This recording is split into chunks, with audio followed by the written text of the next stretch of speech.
আসসালামু আলাইকুম রহমতুল্লাহি ওবরকাতুহু।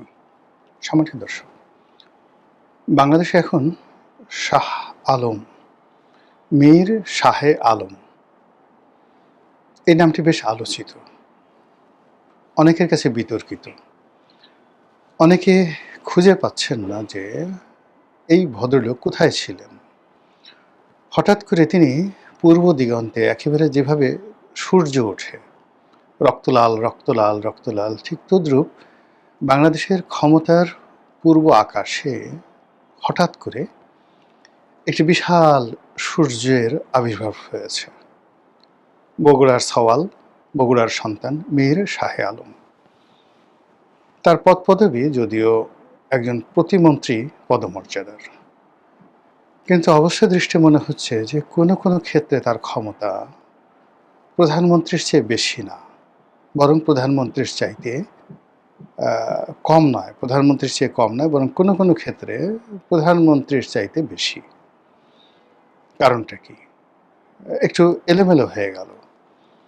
তো কারণটা হলো যে প্রধানমন্ত্রী শাহ আলম সাহেবের কথা শোনেন এবং প্রধানমন্ত্রী শাহ আলম সাহেবকে যতটা কাছে ডাকেন, যতটা আপন মনে করেন, যতটা যাকে বলা হয় তাকে প্রয়োজন মনে করেন, তার সান্নিধ্য কামনা করেন, তার পরামর্শ নেন, সেক্ষেত্রে মন্ত্রণালয় চালাতে গিয়ে বা অন্য কাজকর্ম করতে গিয়ে জনাব শাহে আলমকে প্রধানমন্ত্রীর পরামর্শে নিতে হয়, তোয়াজ করতে হয়, তদবির করতে হয়। এই ধরনের বদনাম বাংলাদেশে কেউ দিতে পারবেন না। এই যে তিনি তার এলাকাতে যে কর্মকাণ্ডগুলো করে চলেছেন, তার মন্ত্রণালয়ে যে কর্মকাণ্ডগুলো করে চলছেন, আপনার কি মনে হয় এই বিষয়গুলো তিনি প্রধানমন্ত্রীর সঙ্গে আলোচনা করে করেছেন? প্রশ্নই আসে না। তিনি স্বাধীন, সার্বভৌম এবং একক কর্তৃত্বে যেভাবে সম্রাট শাহ আলম, দ্বিতীয় শাহ আলম, মুঘল সম্রাট দ্বিতীয় শাহ আলম যেভাবে সিদ্ধান্ত নিতেন, ঠিক উনি ওইভাবে আসলেই সিদ্ধান্ত নিয়েছেন। আবার শোনা যায় যে মাননীয় প্রধানমন্ত্রী বহু গুরুত্বপূর্ণ দলীয় বিষয়, মন্ত্রণালয়ের বিষয়, তার যেটা কিচেন ক্যাবিনেট আছে, এই কিচেন ক্যাবিনেটের আমিরুল আমির, মানে আমিরদের আমির যিনি, তিনি হলেন জনাব শাহে আলম, মীর শাহে আলম। তো তাকে নিয়ে যারা সমালোচনা করছেন, না বুঝে করছেন, তার ভিত্তি কত নিচে, তার শিকড় কত গভীরে, এবং তার যে ব্যাপ্তি, বটবৃক্ষ হিসেবে তার যে ব্যাপ্তি, এটা যে কত বড়, ঠিক যারা সমালোচনা করছে তারা পিঁপড়া প্রকৃতির মানুষ। সেই পিঁপড়ার দৃশ্য দিয়ে বা পিঁপড়ার দৃষ্টি দিয়ে, দৃষ্টিকোণ দিয়ে কোনো অবস্থায় একটা বটবৃক্ষকে তার পক্ষে মূল্যায়ন করা সম্ভব নয়। ঠিক সেইভাবে মীর শাহে আলম, তাকে মূল্যায়ন করার মতো ক্ষমতা কোনো অবস্থাতেই তার যারা সমালোচক তাদের নেই।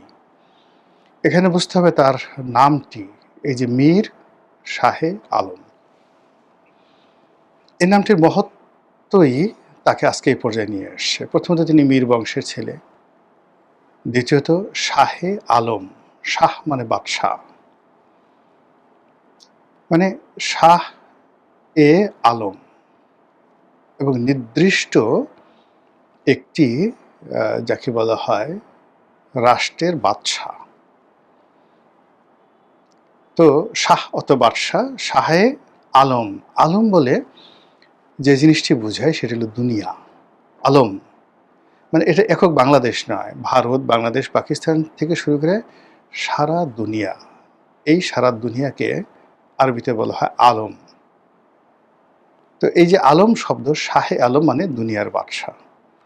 সেই দুনিয়ার বাদশাহ, আল্লাহ যাকে দুনিয়ার বাদশাহ বানিয়েছেন, তার বাবা মা যেখানে নাম দিয়েছেন দুনিয়ার বাদশাহ, যেখানে প্রধানমন্ত্রী তাকে সবচেয়ে পাওয়ারফুল মন্ত্রী বানিয়েছেন, স্বরাষ্ট্রমন্ত্রী যেখানে তাকে সবচেয়ে পাওয়ারফুল মন্ত্রী হিসেবে স্বীকার করে নিয়েছেন, সেখানে যারা পিঁপড়া প্রকৃতির মানুষ, তারা তাকে নিয়ে সমালোচনা করছে।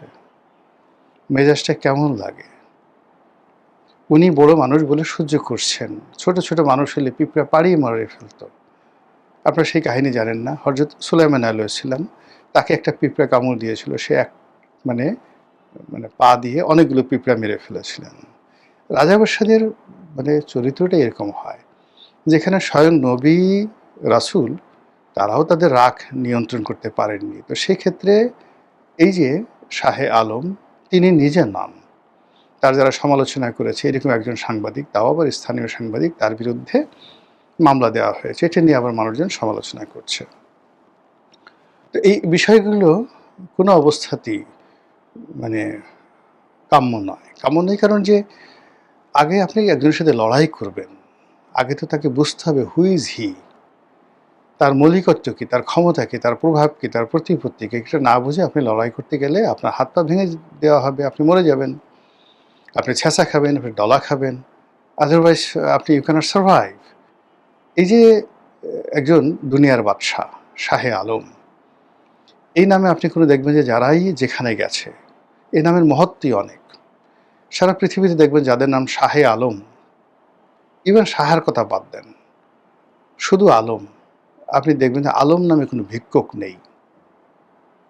আলম নামে আপনি কোনো ভিক্ষুক খুঁজে পাবেন না। যারা আছে সবাই ভালো পর্যায়ে আছে, স্ব পেশায় খুব ভালো আছে। অতীতে আপনি এই পাক ভারত উপমহাদেশে অনেক লোক পাবেন যারা বড় বড় সম্রাট হয়েছেন, রাজা হয়েছেন, মহারাজা হয়েছেন, যার নাম ছিল শাহে আলম। আপনি দেখেন এই সময় বাংলাদেশের সবচেয়ে বড় ধনীকে আহমদ আকবর সুবহান, বসুন্ধরা মালিক, তার ডাকনাম কি? শাহ আলম। আচ্ছা, এরপর আপনি যদি এই বগুড়ার আরেক সন্তান আছে হিরো আলম, সবাই খুব তুচ্ছ-তাচ্ছিল্য করছে। এখন আপনি দেখেন হিরো আলম এমপি নির্বাচন করেছেন এবং বিএনপি বা জামাত বা কারা তাকে প্রমোট করেছে আই ডোন্ট নো, কিন্তু আওয়ামী লীগের জন্য তিনি ছিলেন একটি মূর্তিমান আতঙ্ক। তিনি গুলশানে দাঁড়িয়েছেন, এই যে তারেক রহমান সাহেব যে সিটে দাঁড়িয়েছেন এই সিটে তিনি দাঁড়িয়েছেন এবং মোহাম্মদে আরাফাত জয়ের বন্ধু তার জীবনকে তেনা তেনা করে দিয়েছেন এবং সেই মোহাম্মদে আরাফাত তার মেজাজ ঠিক রাখতে না পেরে সেই হিরো আলমকে তার গায়ে যখন পিটুনি দেওয়া হলো, তাকে মারা হলো, সেটি নিয়ে সারা দুনিয়া মানে যাকে বলা হয় তছনছ হয়ে গেল। আওয়ামী লীগকে বিব্রতকর অবস্থায় ফেলে দিল।